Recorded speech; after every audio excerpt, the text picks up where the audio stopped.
challenge you on one of the statements that you made in the tail end of the campaign in the midterms. That here we go. That, well, if you don't mind, Mr. President, that this caravan was an invasion. As you know, Mr. President, I consider it to be an invasion. As you know, Mr. President, the caravan was not an invasion. It's a group of migrants moving up from Central America towards the border with the U.S. Thank you for telling me that. I appreciate it. Why did you characterize it as such?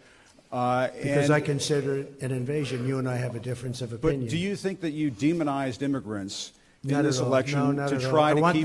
I want them to come into the country, but they have to come in legally. You know, they have to come in, Jim, through a process.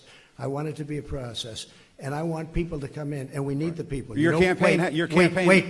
You know why we need the people, don't you? Because we have hundreds of companies moving in. We need the people. But your campaign had an ad showing migrants climbing over walls and so on. Well, that's true. But they weren't actors. They're not going to be doing that. They weren't actors. Well, no, it's true. Do you think they were actors? They weren't actors. They didn't come from Hollywood. Right. These were people. This was an actual, you know, it happened a few days ago.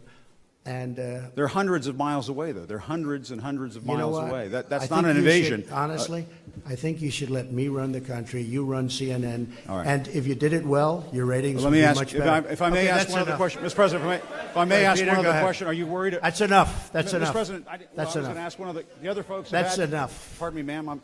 Mr. President, that's enough. Mr. President, I had one other question, if I may ask, on the Russia investigation. Are you concerned that you may have? I'm not concerned about anything with the Russian investigation because it's a hoax. That's enough. Put down the mic. Mr. President, are you worried about indictments coming down in this investigation? Mr. President. I'll tell you what, CNN should be ashamed of itself having you working for them. You are a rude, terrible person. You shouldn't be working for CNN. Go ahead.